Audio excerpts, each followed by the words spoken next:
Hello everyone, welcome to CUET Times. इस video में हम ज्योग्राफी का जो हमारी ज्योग्राफी की पार्ट 2 है उसका chapter 6 which is water resources उसको कंप्लीट करेंगे। वाटर रिसोर्सेज वाला चैप्टर, ये वाली जो थीम है इसमें जो पर्टिकुलरली आपके 3-4 चैप्टर हैं उनसे सबसे ज़्यादा मार्क्स में आपसे बोर्ड्स में जो है क्वेश्चन पूछे जाते हैं। साथ ही साथ जो है यहाँ से बहुत सारे ऑब्जेक्टिव क्वेश्चन भी बनते हैं, तो आपका जो सीयूईटी एग्ज़ाम होता है उसके लिए भी बहुत इंपॉर्टेंट है। So let's start.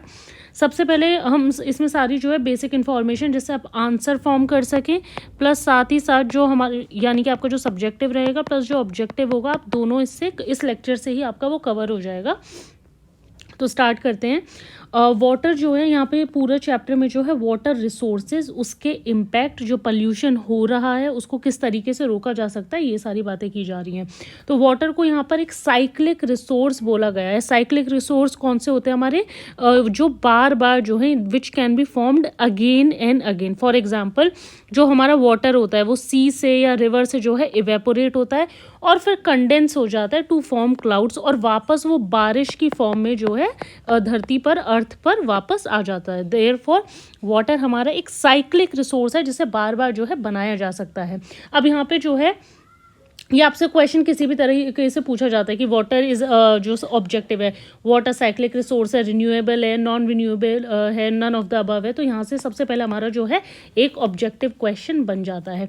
दूसरा चलते हैं। अप्रॉक्सीमेटली जो है 70% जो अर्थ है, अर्थ का जो सरफेस है वो वाटर से कवर्ड है। 71% ये परसेंटेज में याद रखनी है, पूछा जा सकता है।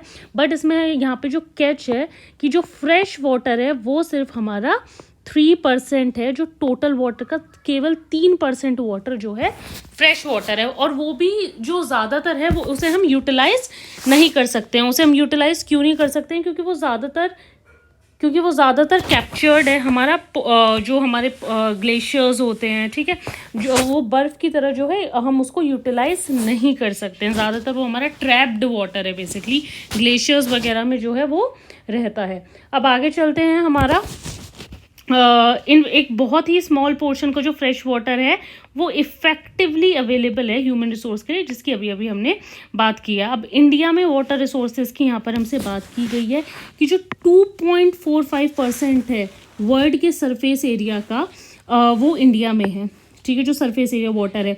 4% world's water resources and about 16% of world's population. तो ये इंडिया की जो वाटर रिसोर्सेज हैं यहाँ पर उनकी बात की गई है कि 2.45 India accounts for 2.45% of world का जो सरफेस एरिया है, और 4% हमारे पास जो है वर्ल्ड के वाटर रिसोर्सेज हैं। तो ये हमें याद रखना है कि 4% जो है हमारे पास और पूरे वर्ल्ड के वाटर रिसोर्सेज किसके पास हैं, इंडिया के पास है। अब आगे चलते हैं। जो हमारे इस चैप्टर में से अगला इंपॉर्टेंट पॉइंट है regarding the surface water resources.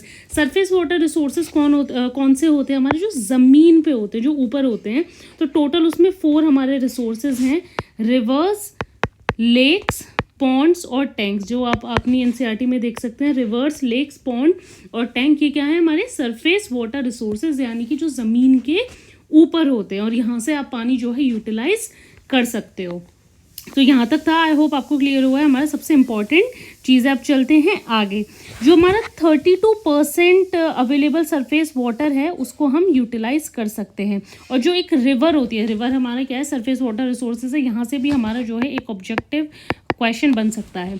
तो वाटर फ्लो जो होता है रिवर का, वो डिपेंड करता है कि उसका कैचमेंट एरिया, यानी कि कितना वो वाटर होल्ड कर सकती है, या रिवर बेसिन, और जो रेनफॉल हुई है। अगर हम देखते हैं कि अक्सर नदियाँ कभी सूख जाती हैं, पर जब बारिश होती है तो वापस उन नदियों में जो है पानी आने लगता है। तो ये जो वाटर फ्लो जो होता है रिवर का, वो डिपेंड करता है उसके साइज़ पे, कैचमेंट एरिया के साइज़ पे, और अमाउंट ऑफ रेनफॉल। अगर बारिश कभी कभी कम होती है तो वो रिवर का जो पानी होता है कम रहता है वहाँ पर। अब यहाँ पर आगे हमसे कुछ इंपॉर्टेंट रिवर सिस्टम की बात की गई है, जैसे कि गंगा, ब्रह्मपुत्र और बराक जो हमारी रिवर हैं, इनका जो है हाई कैचमेंट एरिया है। 1/3 ऑफ टोटल एरिया जो कंट्री का है वो कंप्राइज करती हैं, और 60% टोटल वाटर रिसोर्सेज है। तो ये तो बात हो गई थी गंगा, ब्रह्मपुत्र और बराक रिवर की।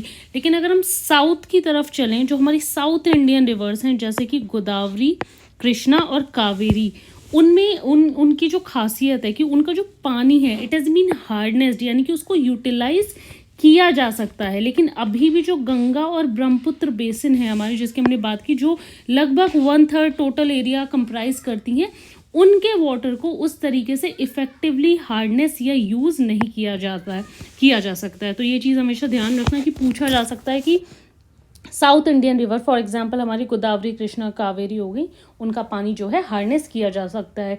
Moving on to the ground water resources, जो कि हमारा ग्राउंड जो अंदर होता है, ठीक है, जो लेवल ऑफ ग्राउंड वाटर है वो रिलेटिवली हाई है river basin lying in north west region and parts of south India. North western region हमारा नॉर्थ वेस्टर्न रीजन इधर की तरफ, जब हम वेस्ट की तरफ चलते हैं, राजस्थान, गुजरात, इनके जो कुछ एरियाज़ हैं, यहाँ पर सबसे ज़्यादा यूज़ होता है ग्राउंड वाटर का, और प्लस हमारे जो सदर्न इंडिया है वहाँ पे सबसे ज़्यादा यूज़ होता है। इनफैक्ट ये बुक हमारी एनसीईआरटी की पुरानी है, बट लेटली ये भी है कि जो ग्राउंड वाटर है उसके यूज़ से जो अर्थ का एक्सेस है वो टिल्ट होता जाता है। There was a recent report कि जो अर्थ का एक्सेस है वो टिल्ट होता जा रहा है because of over exploitation of ground water. Book थोड़ी पुरानी लिखी गई थी, बट लेटली जो हमारी चीज़ें हैं वो इसी तरीके से हैं कि ग्राउंड वाटर जो है हमारा दिन प्रतिदिन कम होता जा रहा है, या फिर उसे ओवर एक्सप्लॉयटेशन उसका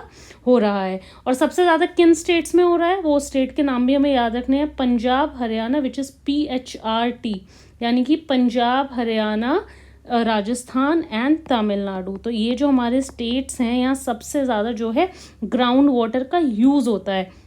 और जो हमारे कुछ स्टेट्स हैं जो हमारे मिडिल इंडिया में जो पड़ते हैं, सेंट्रल इंडिया में, वो छत्तीसगढ़, उड़ीसा, नीचे की तरफ अगर हम जाएं केरला, यहाँ सिर्फ कम, जो बहुत छोटा सा प्रोपोर्शन होता है ग्राउंड वाटर का, वो यूज़ होता है। अब वापस आते हैं, गुजरात, उत्तर प्रदेश, बिहार, त्रिपुरा और महाराष्ट्र जो है वो अपने ग्राउंड वाटर को मॉडरेट रेट पे जो है इस्तेमाल कर रहे हैं। तो यहाँ से आपके तीन क्वेश्चन में, पहला ये कि कौन मैक्सिमम यूज़ कर रहा है, दूसरा ये कि कौन सबसे कम कर रहा है, स्मॉल प्रोपोर्शन, और तीसरा ये कि कौन जो है मॉडरेट रेट पे इस्तेमाल कर रहा है। यहाँ से हमारे 3 MCQ बन सकते हैं, और आपसे ये CUET या फिर आपके जो बोर्ड एग्जामिनेशन में ऑब्जेक्टिव पार्ट रहेगा उसमें पूछे जा सकते हैं। Now moving on to the next important part of this chapter. अभी तक हमने सरफेस वाटर देखा, ग्राउंड वाटर देखा, now it is lagoons and back waters. ठीक है, जो छोटे छोटे यूजुअली व्हेन वी अगर हम इंस्टाग्राम और बहुत सारी चीज़ें यूज़ करते हैं, फिर देखते हैं ना, केरला में एक बड़ी सुंदर सी जगह दिखाई जाती है। केरला को वैसे भी गॉड्स ओन लैंड बोला जाता है, बट एक बड़ी सुंदर दिखाई जाती है जहाँ पर बोट्स चल रही होती हैं। It is surrounded by trees all over, है ना। तो ये बेसिकली इसके जो है बैक वाटर्स होते हैं। ठीक है, अब यहाँ पर क्या है कि लघु कैसे फॉर्म हुए हैं। इंडिया की हम जानते हैं वास्ट कोस्ट लाइन है हमारी, and the coast is very indented, नीचे की तरफ है, and a number of lagoons और लेक्स इसकी वजह से बन जाते हैं। अब ये जो मेजरली है किस लिए यूज़ किए जाते हैं, मेजरली जो है फिशिंग के लिए यूज़ किए जाते हैं।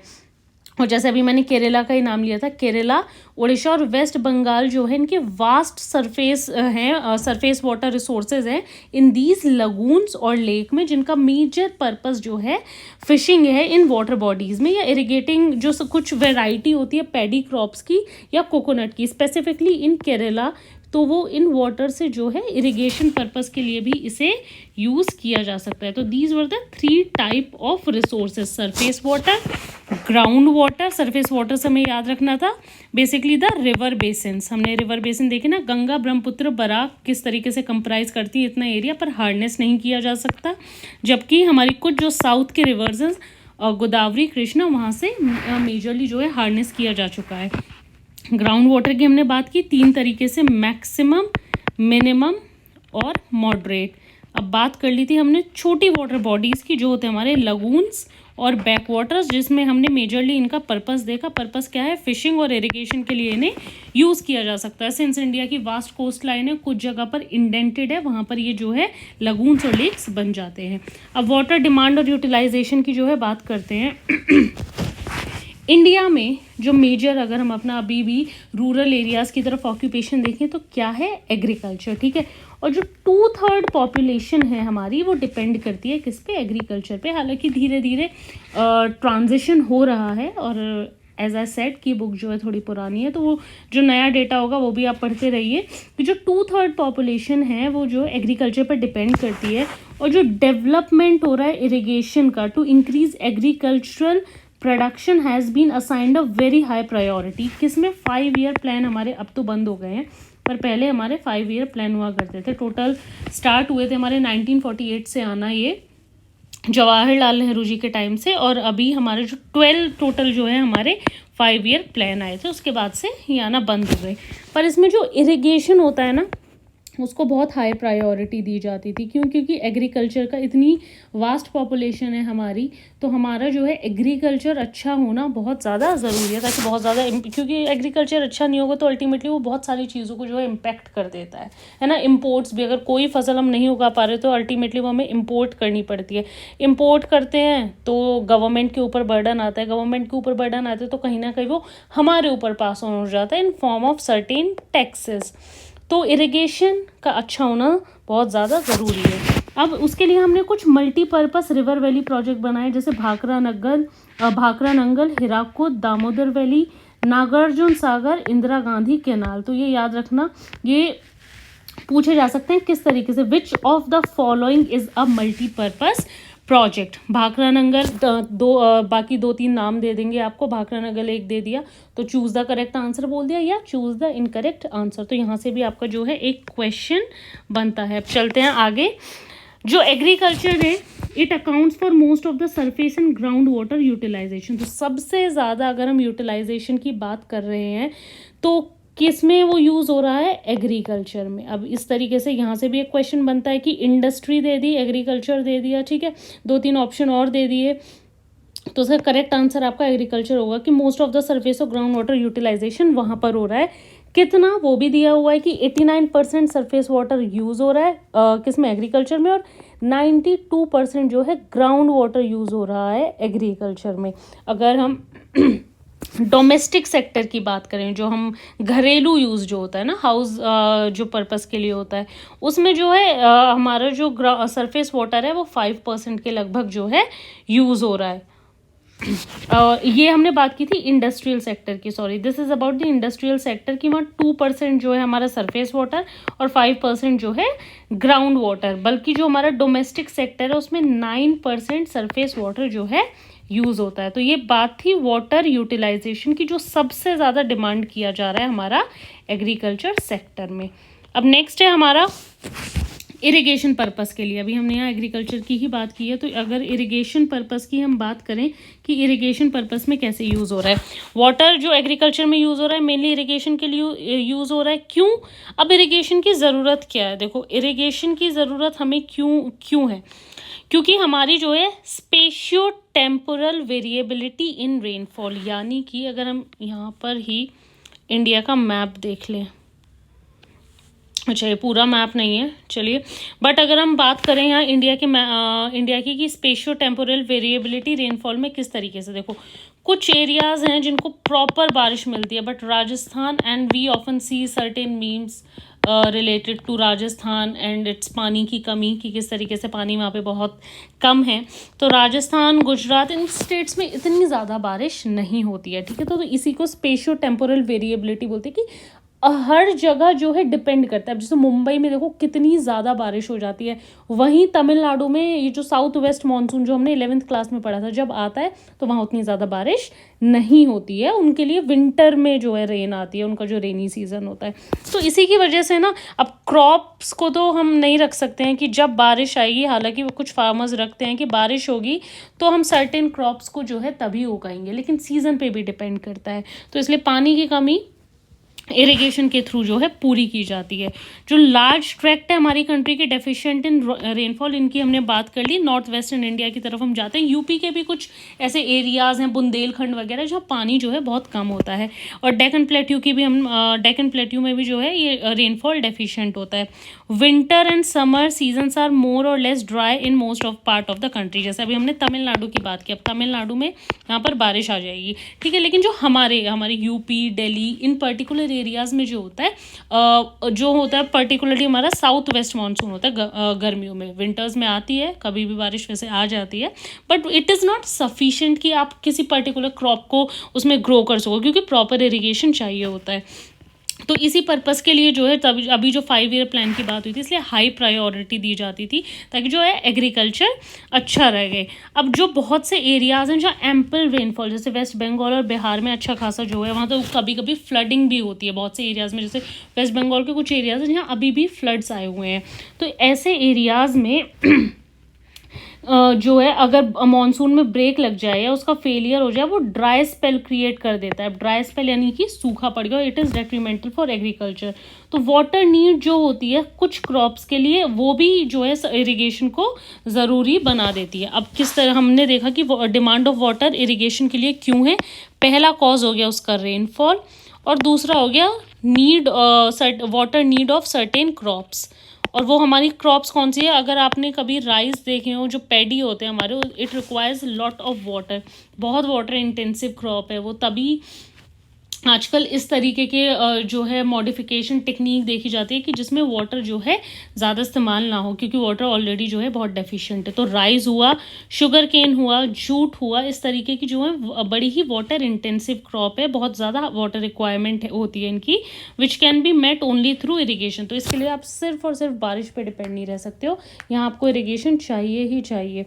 तो ये है demand of water for irrigation के 2 major reason, the rainfall and the water need of crops. अब जो इरिगेशन रहेगा, अगर मेरे पास ये है कि I have seeds but I have no water and my crop requires, for example I am sowing sugarcane and it requires lot of water, तो अगर मेरे पास ये नहीं रहेगा तो I won't be able to grow that crop. तो इसीलिए जो प्रोविजन ऑफ इरिगेशन जो रहता है वो मल्टीपल क्रॉपिंग की जब सीजन है and I want to grow that certain crop, उसको पॉसिबल बना देता है। अदरवाइज हर मल्टी क्रॉपिंग यानी कि बहुत सारी तरीके की फसल आप उगा सको, वरना मान लो अगर हम वीट की बात कर लें कि इसमें नॉर्मल वाटर चाहिए, बहुत ज़्यादा वाटर नहीं चाहिए, तो I will keep growing it through out year. तो हम जो है शुगर केन उतना ज़्यादा प्रोड्यूस नहीं कर पाएंगे, हम राइस प्रोड्यूस नहीं कर पाएंगे। तो ऐसे तो जो मल्टी क्रॉपिंग है वो धीरे धीरे ख़त्म हो जाएगी। और जो हमारी इरिगेटेड लैंड होती हैं, इनमें जो है इनका फ़ायदा क्या है कि हाइयर एग्रीकल्चरल प्रोडक्टिविटी होती है। ऑफकोर्स जब आपकी मिट्टी में नमी होगी, मॉइस्चर होगा, वो अच्छी होगी, तो जो क्रॉप की प्रोडक्टिविटी है वो भी जो है अच्छी रहेगी। और इसका यही रीज़न है कि जो ग्रीन रेवोल्यूशन हुआ था, अभी हम ग्रीन रेवोल्यूशन के स्टेट भी देखते हैं कहाँ, पंजाब, हरियाणा और वेस्ट यूपी में हुआ था, और बहुत ही सक्सेसफुल रहा था। कभी इसलिए बोला भी जाता है, अगर कभी आप न्यूज़ आर्टिकल्स पढ़िए तो उसमें देखना कि बोला जाता है कि the farmers are rich over here, कभी कभी बोल देते हैं, क्यों, and it is because of the green revolution. कि ग्रीन रेवोल्यूशन का फ़ायदा इन्हीं 3 स्टेट के फार्मर्स को मिल पाए, क्योंकि मेजरली ये यहीं किया गया था because of the provision of irrigation, water यहाँ अच्छे से अवेलेबल था। और जो उनका फ़ायदा था इस ग्रीन रेवोल्यूशन का भी, जो कि बड़ा ही हिस्टोरिक है हमारे इंडिया के लिए, तो वो भी इन 3 स्टेट्स को ही मेजरली मिला था। अब चलते हैं आगे।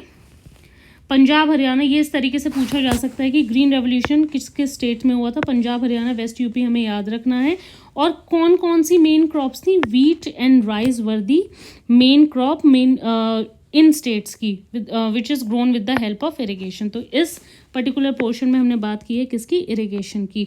अब ये भी दिखाता है कि ये स्टेट जो है लार्ज प्रोपोर्शन अपना ग्राउंड वाटर पोटेंशियल, जो लार्ज प्रोपोर्शन है वाटर का उसको यूज़ करते हैं, जिसकी वजह से इनका जो ग्राउंड वाटर पोटेंशियल है, जो ग्राउंड वाटर है वो डिप्लीट इन 3 स्टेट्स में पर्टिकुलरली कम होता जा रहा है, उसका डिप्लीशन होता जा रहा है। अब over use of ground water कि ग्राउंड वाटर ओवर यूज़ भी हो गया, तो अब उसके क्या हार्मफुल इम्पैक्ट्स हो सकते हैं।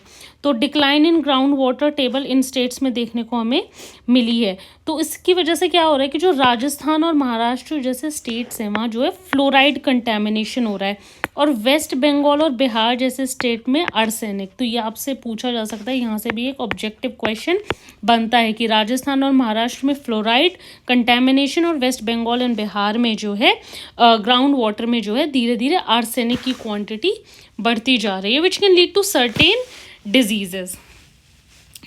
अब आते हैं इमर्जिंग वाटर प्रॉब्लम्स की। उसमें एक बड़ी बेसिक सी चीज़ यहाँ पर आपको दी गई है कि इंक्रीज इन पॉपुलेशन जैसे हम जानते हैं कि धीरे धीरे बढ़ती जा रही है, बट उसी हिसाब से जो है डिमांड भी बढ़ रही है। बट वाटर तो although it is a cyclic resource, but जो ग्राउंड वाटर है, जब हम किसी चीज़ को वो रिसोर्स कितना भी साइक्लिक हो, अगर हम किसी चीज़ को ओवर एक्सप्लॉइट करेंगे, ओवर यूज़ करेंगे, वो तो अपनी पेस पर ही जो है वापस आएगा ना। तो इस वजह से जो है सर्टेन वाटर प्रॉब्लम्स जो है क्रिएट होती जा रही हैं। उसमें से एक है क्या, डिटेरियोरेशन ऑफ वाटर क्वालिटी। जैसे अभी हमने पढ़ ही लिया कि कुछ स्टेट्स में ग्राउंड वाटर का ओवर यूज़ होने से फ्लोराइड, आर्सेनिक, इन सब का कंटेमिनेशन बढ़ता जा रहा है। ये जो वाटर है ये फॉरेन मैटर से पोल्यूटेड होता जा रहा है, जैसे कि कुछ माइक्रो ऑर्गेनिज्म हो गए। जो इंडस्ट्रीज़ होती हैं, कुछ इंडस्ट्रीज़ अपना जो डिस्चार्ज ऐसे रिवर में छोड़ देती, तो वो तो रिवर का पानी पूरा ख़राब हो गया, वहाँ पोल्यूशन हो गया। तो केमिकल, इंडस्ट्रियल वेस्ट, इस तरीके से, तो इससे जो वाटर की क्वालिटी होती है वो ख़राब हो जाती है, end of course humans can't use it. और कभी कभी क्या होता है कि ये इतना हार्मफुल होता है कि जो ग्राउंड वाटर होता है उसमें भी ये नीचे तक पूरा चला जाता है। अब यहाँ पे हमारे लिए एक और इम्पॉर्टेंट एग्जाम्पल दिया गया है 2 रिवर का, which is Ganga and Yamuna, और ये 2 हाईली पोल्यूटेड रिवर्स हैं कंट्री की। तो अगेन यहाँ से एक इम्पॉर्टेंट ऑब्जेक्टिव क्वेश्चन बनता है। अब बात हो गई कि पोल्यूशन ओवर यूज़, अब उसको कंजर्व भी तो करना है, तो किस तरीके से उसको कंजर्व किया जा सकता है या फिर उसको बचाया जा सकता है, या हम उस पोल्यूशन को जो है रोक सकते हैं। अब वाटर अवेलेबिलिटी जो होती है सी या ओशियन से, उसको तो देखो हम बहुत ज़्यादा यूज़ नहीं कर सकते क्योंकि वो खारा पानी होता है, नमकीन पानी होता है। And due to high cost of desalinization, अगर हम उस पानी को यूज़ करें तो इट विल रिक्वायर डीसेलिनाइजेशन एक कॉस्टली प्रोसेस हो जाएगा। तो for now it is considered negligible.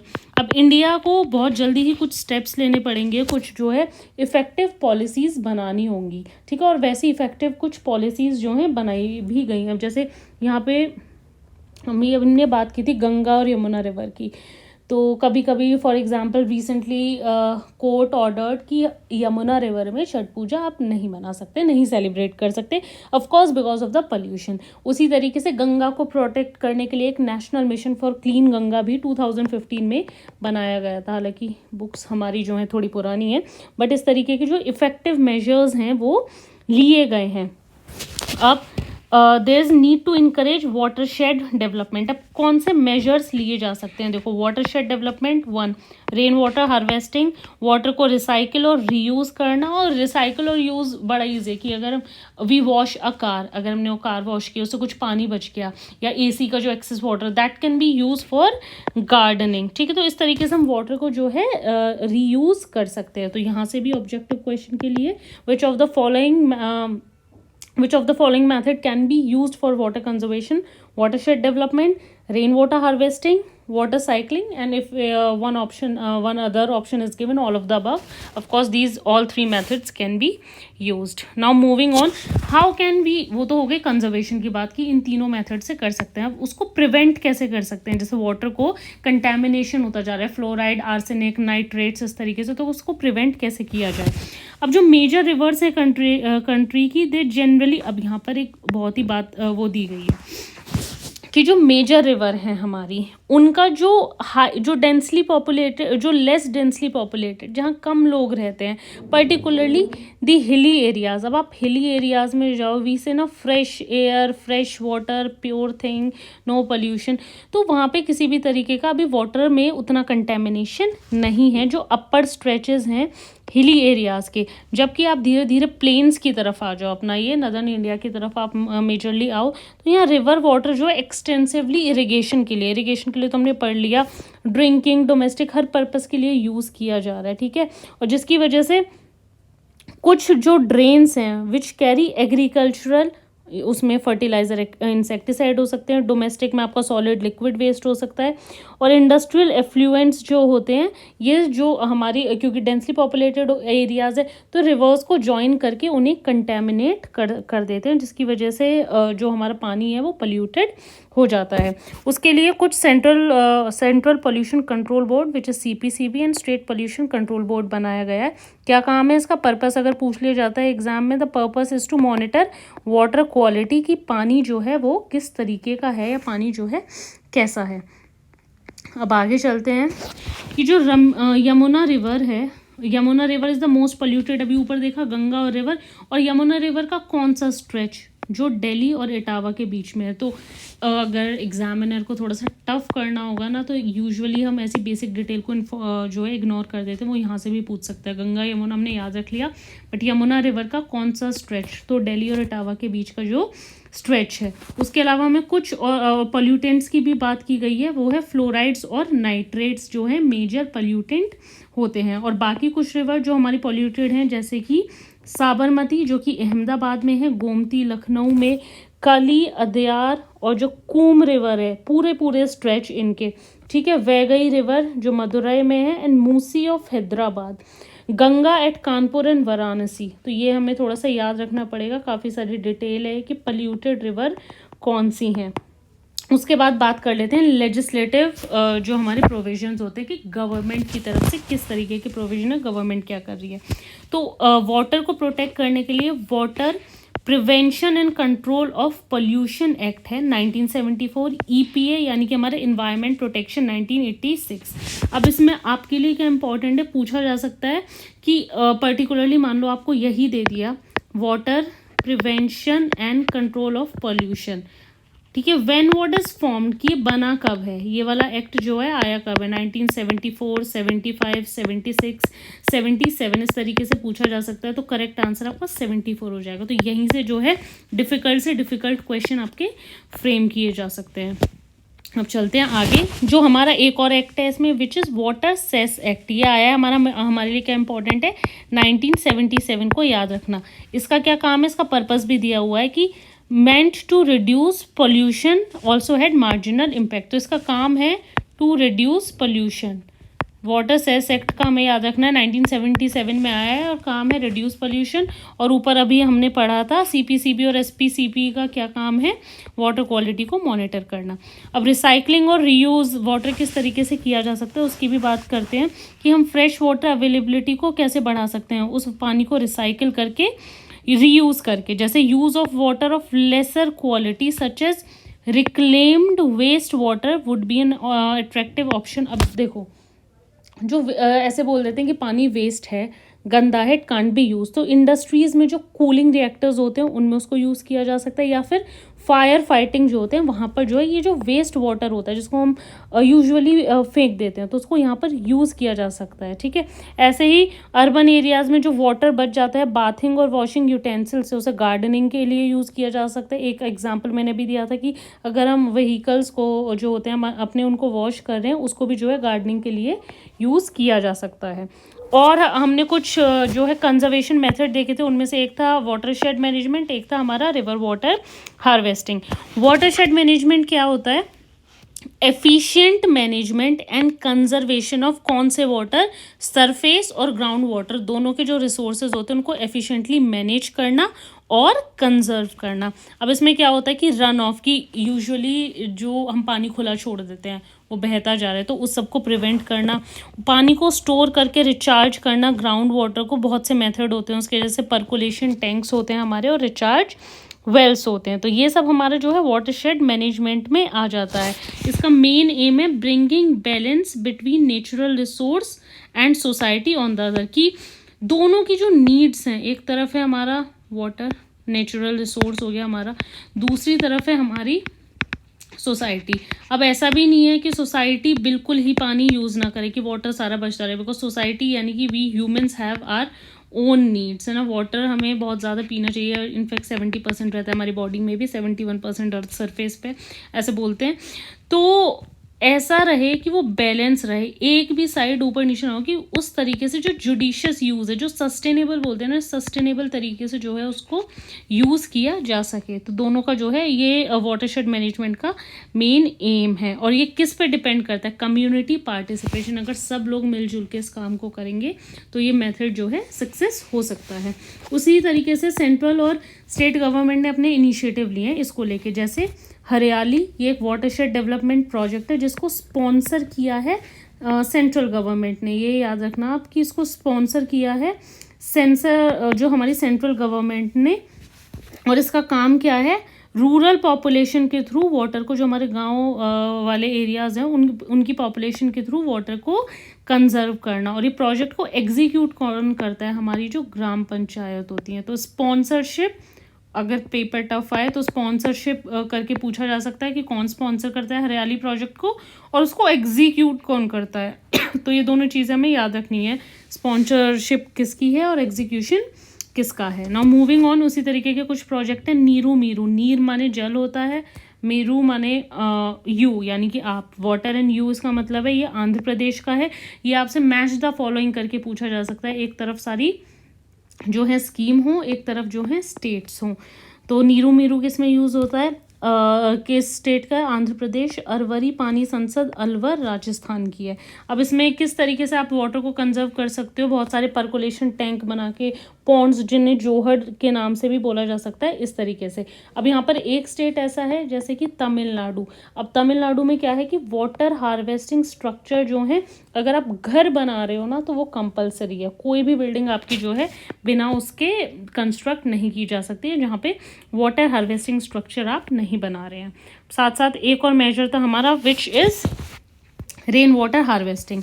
Rain water harvesting में क्या होता है कि आप जो पानी होता है, जो रेन वाटर होता है, उसको स्टोर करके कैप्चर कर लेते हो बहुत सारे यूज़ के लिए। फिर आप उसको ग्राउंड वाटर एक्विफर्स जो होते हैं उनको रिचार्ज करने के लिए हेल्प कर सकते हो, यूज़ कर सकते हो।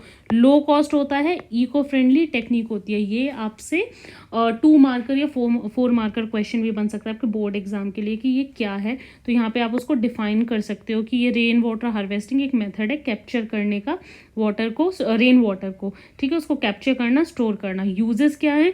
ग्राउंड वाटर जो एक्विफर्स होते हैं उनको रिचार्ज किया सकता है। साथ साथ इसके बेनिफिट क्या है कि बहुत ज़्यादा, जैसे अभी हमने डीसैलिनाइजेशन की बात की थी कि बहुत ही जो है कॉस्टली प्रोजेक्ट हो सकता है, इसलिए वो नेग्लिजिबल है। बट ये क्या है? लो कॉस्ट और इको फ्रेंडली टेक्निक है। ये वाटर अवेलेबिलिटी को बढ़ाता है, ठीक है। जो ग्राउंड वाटर टेबल डिक्लाइन करते जा रहे हैं उनको चेक करता है, ग्राउंड वाटर की क्वालिटी बढ़ाता है क्योंकि उसको रिचार्ज भी कर रहा है, ठीक है। अभी ऊपर हमने पढ़ा है कि अगर डिप्लीट होता जा रहा है, कंटेमिनेट भी होता जा रहा है, बहुत सारे जो इंडस्ट्रियल एफ्लुएंट है जब उसमें सीप कर जाते हैं, अंदर चले जाते हैं, तो पानी हमारा कंटेमिनेट हो जाता है, ठीक है। किस तरीके से? Through dilution of contaminants like fluoride and nitrates and prevents soil erosion, flooding, जो सॉल्ट वाटर इंट्रूजन आता है कोस्टल एरियाज में, इस सबको इस पर्पस के लिए यूज़ किया जा सकता है। तो ये आपसे यहाँ से बोर्ड्स में जो है 2 या 4 मार्क का क्वेश्चन बन सकता है। चलते हैं लास्ट पार्ट की तरफ। जो ट्रेडिशनल रेन वाटर हार्वेस्टिंग है वो रूरल एरियाज़ में कैसे की जाती है कि जो सरफेस स्टोरेज बॉडीज़ होती हैं, हमारे लेक पॉन्ड, जैसे बारिश आते हैं तो वहाँ पे जो है पानी भर जाता है, तो इनको हम लोकली कुंड या टंका के नाम से पर्टिकुलरली राजस्थान में जाना जाता है। तो इन्हें घर के पास बना देते हैं, तो वो पानी जो है फिर बहुत सारे पर्पज़ के लिए जो है यूज़ हो सकता है। बट इसकी सबसे ज़्यादा ज़रूरत हमारे अर्बन एरियाज़ हैं जहाँ ऑलरेडी पॉपुलेशन इतना ज़्यादा, जो डेंसिटी है पॉपुलेशन की वो बहुत ज़्यादा बढ़ चुकी है और वाटर डिमांड भी उसी पेस पर बढ़ रहा है। तो अब हम किस तरीके से जो डीसैलिनाइजेशन ऑफ वाटर है पर्टिकुलरली हमारे कोस्टल एरियाज़ में, या जो हमारा ब्रैकिश वाटर यानी खारा पानी है हमारा एरिड और सेमी एरिड एरियाज़ में, किस तरीके से हम इसको सॉल्व कर सकते हैं? Through interlinking of reverse. जैसे बहुत हमारा न्यूज़ में रहता है, आगे आप पढ़ेंगे, केन बेटवा लिंकिंग प्रोजेक्ट। कौन से स्टेट के बीच में, इसको ध्यान रखना आप। केन बेटवा लिंकिंग प्रोजेक्ट जो है हमारा बहुत ज़्यादा न्यूज़ में रहता है। तो हम बात करें कि किस तरीके से डीसैलिनाइजेशन की जो प्रॉब्लम है, या जो जिन एरियाज़ में वाटर नहीं है वहाँ, और जिन एरियाज़ में अबंडेंट वाटर है यानी ज़रूरत से ज़्यादा, तो कैसे उन सरप्लस से डेफिसिट एरियाज़ में ट्रांसफ़र किया जा सकता है थ्रू इंटरलिंकिंग ऑफ रिवर्स। और इसीलिए ये वाला जो प्रोजेक्ट था न्यूज़ में था, क्योंकि बुंदेलखंड रीजन जो है यूपी का, वहाँ वाटर का जो है डेफिसिट है, बहुत ज़्यादा पानी नहीं है, तो जो सरप्लस रीजन है वहाँ से उसको ट्रांसफ़र किया जा सके। तो ये कुछ प्रॉब्लम जो है हमारी डीसैलिनाइजेशन और ये सरप्लस और डेफिशिएंट वाली, वो इंटरलिंकिंग ऑफ रिवर्स के थ्रू सॉल्व की जा सकती है। तो इसको भी ध्यान रखना, यहाँ से भी एक ऑब्जेक्टिव क्वेश्चन बन सकता है। So that was all for this lecture. Hope आपको सारा जो पूरा चैप्टर है उसकी एक समरी मिल गई है, समझ आ गया है। नोट्स के लिए आप CUET टाइम्स का जो टेलीग्राम चैनल है उसको सब्सक्राइब कर सकते हैं। साथ ही साथ कुछ रिलेटेबल कंटेंट के लिए you can follow our Instagram page जिसका नाम CUET टाइम्स है। And subscribe to the YouTube channel as well for more lectures, जहाँ पे आपकी जो पूरी बोर्ड्स और CUET की प्रिपरेशन है कंप्लीट हो जाएगी।